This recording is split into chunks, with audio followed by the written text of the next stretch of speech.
You haven't subscribed to the channel yet? Subscribe now. We have new stories every day. Now, let's go. On a Friday evening, I hope to relax with my attractive wife after a long work week out on the flight line. After 22 years of marriage, our 3 children were now grown and living on their own, so I thought maybe we could go out and enjoy a nice evening together. My name is Mark Anderson, mild-mannered A and P mechanic and crew chief for arrivals and departures, day shift at United Airlines. After 25 years on less desirable ships, I finally landed a good daytime schedule. My wife, Julie Anderson, was the charge nurse in labor and delivery at Central Hospital, also on day shift. Both of us earned comfortable incomes, mine slightly higher, thanks to the union contract, placing us solidly in the upper middle class. I pulled my pickup truck into the garage as usual and closed the door. If we were planning something elegant, we'd take her Lincoln Navigator. If it was country western night, my F-250 would be our ride. The choice usually fell to Julie, and I was fine with that. If Mama's happy, Daddy's ecstatic.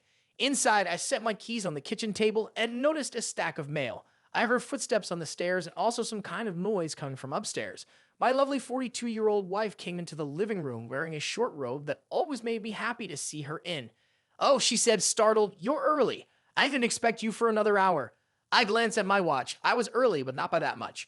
"What's going on? Where are we headed tonight?" I asked. "Well," Julie said, sounding uneasy, "I am going out." "I'm not sure what you plan on doing." My mood plummeted. "What do you mean you're going out? Where and with whom?" Her gaze flicked to a small overnight bag at the end of the couch. "I have a date with William Carter. It's for the weekend. I'll be home Sunday night, and then we can talk about it." The shock nearly knocked me over. She turned and hurried back upstairs. I heard the bedroom door slam. My first thought was that I needed some backup for whatever was about to unfold. I yanked out my phone and speed dialed my daughter. No way was I letting Julie spin this as all my fault she said scenario. "Hi, Dad. What's up?" My daughter answered cheerfully. I emptied Julie's purse onto the coffee table. "I need you to come over here right now. Your mother's hurt her head and she needs us." "Wait, what?" "Dad, what?" I hung up. Then I called my oldest son with the same story. "Dad, what on earth?" He began, but I ended the call and told him to contact his younger brother. Next, I called Julie's parents and said the same thing about her injury. They too were confused. I hung up before they could ask more questions. From Julie's purse, I found the usual items: credit cards, keys, plus a 12-pack of Trojan condoms. I had undergone a vasectomy years ago, so this was clearly not for us. I also found an email confirmation from a Marriott hotel in Kenworth, rooms 703 to 710, reserved for the weekend. I knew of William Carter. He was a pediatric surgeon at Julie's hospital. Over the past 5 years, I'd met him more than once at the hospital's Christmas party, and he always struck me as slimy. He was also married. I met his wife, a gorgeous woman who seemed besotted with him. I pocketed the hotel email, took Julie's credit cards and car keys, and opened her phone. Her passcode was our anniversary date plus the number 3 for our 3 kids. Security indeed. I scanned her hospital's emergency call list until I found Carter's home phone. Calling his cell seemed pointless, but the home line might yield something. After 2 rings, someone answered, a woman's voice, warm and expectant. "Oh, honey, I've been waiting for your call. I didn't recognize this number. Everything okay?" She sounded exactly like Mary Carter Williams' wife. "Is this Mrs. Carter?" I asked. "Yes. Who is this?" "My name is Mark Anderson. My wife is a charge nurse at the hospital where your husband works. I'm not sure if you remember me from the holiday parties." "Ah, yes, Mark. Of course I remember you. William and I were just talking about you and your wife a couple of nights ago. I was expecting a call from him. What can I do for you?" "So your husband isn't home?" I asked. "No, he's in Boston at a surgical conference." "Why? Is something wrong?" I took a deep breath. "Mrs. Carter, I don't know how to say this, but I don't think your husband is in Boston. I just confronted my wife, and she claims she's spending the weekend with him at the Marriott in Kenworth. I have an email confirming rental of 7 adjoining rooms on the 7th floor from tonight until Monday." "What? You're saying William is at the Marriott, not a conference?" "I think we're both being lied to," I said quietly. Her voice trembled. "I'm going to look into this, Mr. Anderson. I'll save your number. Let me get back to you." I hung up, feeling like the world was spinning off its axis. I searched the contact list again and saw Karen Daniels, the hospital's head of HR and supposedly a friend of my wife's. Her husband happened to be a detective surgeon. I dialed her mobile. "Hello," Karen answered warily. "Karen, it's Mark Anderson, Julie's husband. I think there's some serious misconduct going on involving Dr. Carter and my wife. I need it investigated and stopped. She inhaled sharply. Mark, I can't talk now. I have to go. Then she hung up. Within seconds, Julie's phone rang. My stomach flipping, I answer on the third ring. Julie, he knows. He knows everything. What did you say? The caller's voice was urgent. I cleared my throat, cutting in. Not everything, Karen, but I'm getting closer. A gasping shriek sounded from the other end before I ended the call. I found Karen's home phone on the list and dialed. A man answered. Look, I don't want to upgrade my cable service, he complained. Is this Jeremy Daniels? I asked. Karen's husband? Speaking. Who is this? It's Mark Anderson, Julie's husband. Hey, Jeremy, your wife said she was busy and hung up. She's head of HR, right? He sighed. Yeah. She's away this weekend at some team building retreat sponsored by the hospital down in Philly. Why? I explained everything. My wife's sudden announcement, the hidden condoms, the Marriott reservation, the phone calls. Do you think there's more to this than just Dr. Carter and Julie? I asked. Jeremy exhaled, sounding tense. I'm starting to. Don't do anything rash, Mark. I'll see what I can find out. Just then, Julie came downstairs, dressed in a tight red silk dress that made her look like a high-priced escort. She froze when she saw her purse's contents spill across the table. What the hell, Mark? Why'd you dump my stuff? She demanded, starting to gather her belongings. You're not going anywhere, I shouted. Sit down and shut up. She glared at me. You can't tell me what to do. I'm an adult and I can. That's so? I snarled. In a flash of anger, I reached out and tore the neckline of her dress. She gasped, nearly exposed, wearing little more than a revealing bra, garter belt, and smoky gray stockings. I paid for that dress, I hissed. If you're leaving tonight, it won't be in my clothing. My phone rang. I put it on speaker when I saw it was Mary Carter calling me back. Mark Anderson, here, I said. Her voice was shaky. Mark, I was right to be suspicious. I reported my car stolen. Turns out I own it, not William, and the police just pulled him over. He tried claiming he was my husband, that he had every right to drive it. I could hear him in the background when the cops called me. I told them my husband was in Boston, so that was impossible. She gave a short laugh that sounded more bitter than amused. He demanded a lawyer. I'm heading down to the station now. Tell your wife I'll be coming for her next.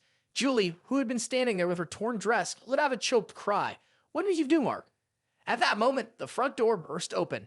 Our adult children rushed in, my oldest son, Max, my daughter, Helen, and my younger son, Ethan. They looked around in confusion. Dad, what's going on? Max asked. Mom, are you okay? Helen rushed to Julie's side, noticing the ripped dress. Ma, oh my gosh, you're dressed. Dad, did you do that? She was about to walk out, I said flatly. Tell them why, Julie. Ethan shut the door behind him. What do you mean, why? He frowned at the condoms strewn on the coffee table. Mom, what are these? Julie's voice quavered. I don't know how they got in my purse.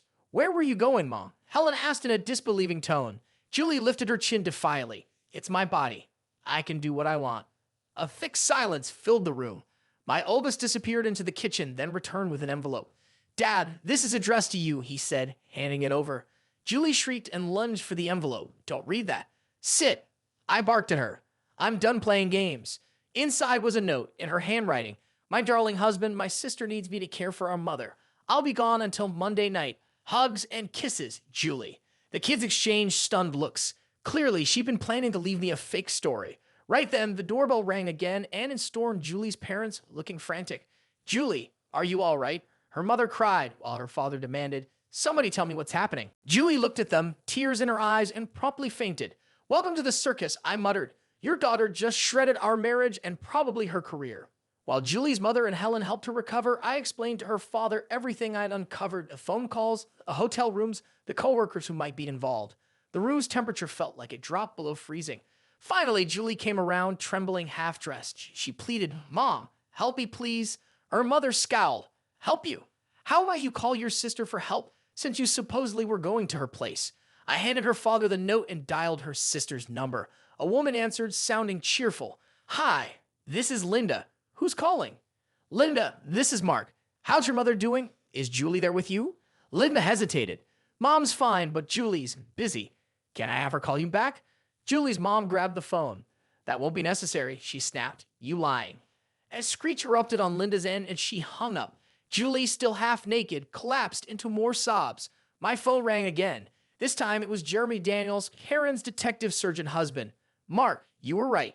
I had a warrant for those 7 adjoining rooms at the Marriott. We just raided them, claiming a missing person lead. We found 12 others, including my wife, 3 male doctors, 4 female doctors, 4 female nurses, 1 HR staffer, and Karen. Sorry, man. I exhale heavily. It is what it is. Thanks, Jeremy. I turned to Julie. Go upstairs, put something decent on, and get out of my house. She stood, tears streaming, the remains of her dress hanging off her. Please, Mark, don't throw me away like this. You threw us away, I smiled, when you started spouting, it's my body. I can do what I want. I was tempted many times, but I never did it because I loved you. And this is what I get in return. Get out. She sobbed and fled upstairs, losing a shoe on the steps. The living room fell silent. Helen finally sighed. I'll go make sure she doesn't do anything too stupid. Otherwise, I won't be able to stay mad at her forever. About 30 minutes later, Julie came down wearing jeans and a sweatshirt, her hair a mess. My oldest son blocked the door. Mom, he said in a clipped voice, don't worry. I'll let Adrian know we might have to schedule the wedding around your new man if you still want an invite. He eyed me.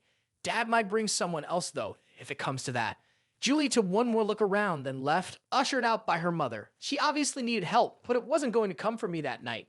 Not long after, more details spilled out. Dr. Carter had used hospital funds to rent those rooms, paying for food and alcohol under the guise of an official seminar. It turned out this fun weekend had been going on for a while and multiple marriages exploded after the raid. Everyone involved was fired or disciplined. My wife, apparently new to the adult club, had been lured by flattery and peer pressure. She insisted they told her I'd never find out, and many husbands got a thrill from their wives' adventures. She'd caved after 6 months of persuasion. Epilogue. I filed for divorce but couldn't bring myself to finalize it. Despite everything, I still loved her. Months passed while she underwent counseling. Our kids and I tried to heal. United Airlines gave me extended medical leave. Julie lost her job, along with everyone else involved. William Carter got sued by numerous people. His wife and I led the line. We wiped him out financially. I took my share of the settlement and split it among the other betrayed spouses. The hospital tried to hush it up, eventually settling out of court with large payouts. Over time, I realized I still wanted Julie in my life. Slowly, we rebuilt trust very slowly. I never stopped questioning if we'd be all right. Sometimes in our most intimate moments, she'd break down, apologizing. It got better, though. Love can be a strange, powerful thing. About 8 months into the chaos, I confronted Dr. Carter leaving his gym. A white-hot rage overtook me.